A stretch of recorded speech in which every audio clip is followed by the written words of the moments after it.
Morning, welcome back. We want to head it back over to Surfside near the building collapsing with CBS 4's Brooke Schaefer and Maggie Castro from Miami-Dade Fire Rescue. Brooke, good morning.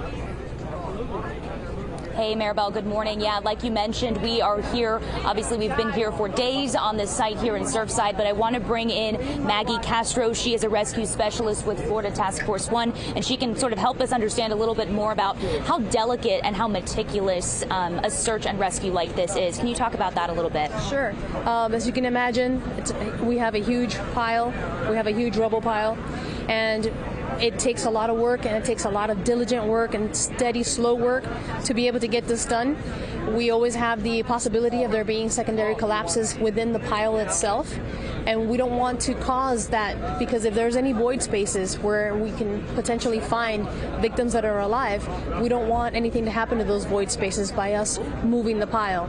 A lot of times people are saying not to, that they don't see enough people working on the pile. Right. And that is it that we don't have enough personnel? We have plenty of personnel. We have tons of personnel here ready and willing and able to do the job, but we can only have so many people working on the pile at one time, because there's always that chance that we could shift the pile, shift pieces of the pile that could eventually lead down to us causing a collapse in one of those void spaces where a potential victim might be. And while you're on top of the pile, we've been speaking this morning and mentioning how while you guys are searching through, you're also listening for sounds, correct? Definitely. We do have a very advanced technology of sonar and microphones that we go placing in different areas that can detect not only movement of the pile, it can let us know that the pile might be shifting by listening to twisting metal, falling debris, but anybody tapping or anybody scratching, maybe that's the only way that they can try to let us know that they're there, and these microphones can detect those sounds.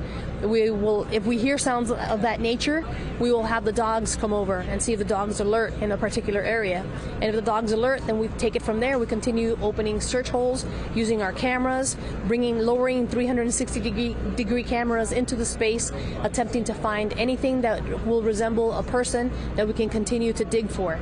So we have a lot of technology out there. It's just a very slow process. Let's talk about this fire a little bit. We've been mentioning how much of a challenge it can be. A fire like this, what could it be caused by? Well, you have to remember that these were homes, and they have a lot of combustible products. We all do at home. We have cleaning products, we have detergents, we have mattresses and couches and furniture, and all these things are combustible products. When these things are intact, they're completely safe, but everything in these apartments are out of their original packages, and now we have chemicals mixing together. We have aerosols that could be punctured, their cans be punctured. Any of these things exposed to the environment could potentially lead to mixing and becoming a fire. And how much of a challenge then does it become for the search and rescue crews who are going through hoping to find people under the rubble? Well, obviously a fire is going to slow down the efforts a little bit, but there's more than one area that we can perform searches. So if we're fighting a fire on one side, we talk to our engineers, and there's possibilities of us searching on a different side. So the work continues. We're working 24/7, and we're continuing to do the job as quickly as we possibly can, but also we have to be safe and make sure that we can put these fires out so that we can make sure our rescue specialists are safe, and any people that are still left in that rubble pile can also be safe. And as you and I were discussing, a fire on a site like this, not necessarily uncommon. No, it's not uncommon. We expect certain amount of fires to happen in a collapse. And then let's talk about the weather as well. You know, we just saw a torrential downpour come through. Is that another layer, another challenge for these search and rescue teams? Obviously, the rain itself is something that we're accustomed to dealing with. We live in South Florida. It rains all the time. But it makes it a little more slippery. It makes it a little bit more difficult to do the searches. But our main concern will be the lightning. As long as it's only raining, we will continue to do our searches.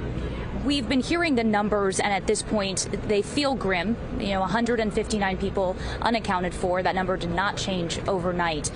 Are search and rescue crews still hopeful to find people alive under the rubble?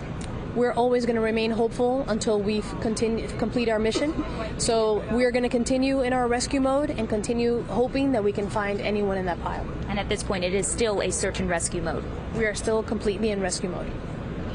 I guess what else would you say to these families who are at home, agonizing, wanting answers. No doubt, I think we can all understand how they are feeling in this moment. We hear that number, 159 unaccounted for.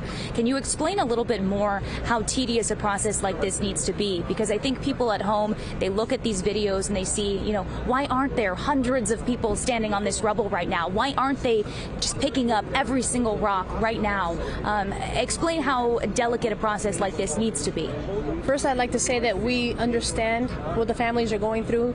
We know how difficult of a time this is for them, and our hearts go out to them because we know how difficult this is. It's difficult for us to watch our community suffer, but we have to do this, and we have to do this the right way if there's going to be any potential for anyone to survive. We can't just all jump on this pile, as human nature as that might be, because then all we're going to do is disturb this pile and potentially collapse any void spaces where potential victims could be safe right now, and then not safe if we collapse that void space. So since we are about a block and a half away from the scene, we cannot see the rescue efforts happening right now. Walk us through it. Search and rescue crews right now, what are they doing? We have the entire area is gridded. So we've created grids and we search grid by grid. We remove debris, but again, this takes the efforts of engineers, dogs, the search and rescue specialists, equipment, and everything has to be done in step-by-step process. But it is going on 24 hours a day. Crews are just continuously working. When one crew finishes, the next crew picks up where they left off. There is no duplication of effort. We're just continuously moving forward with our mission, attempting to locate anyone who could potentially be alive in the rubble.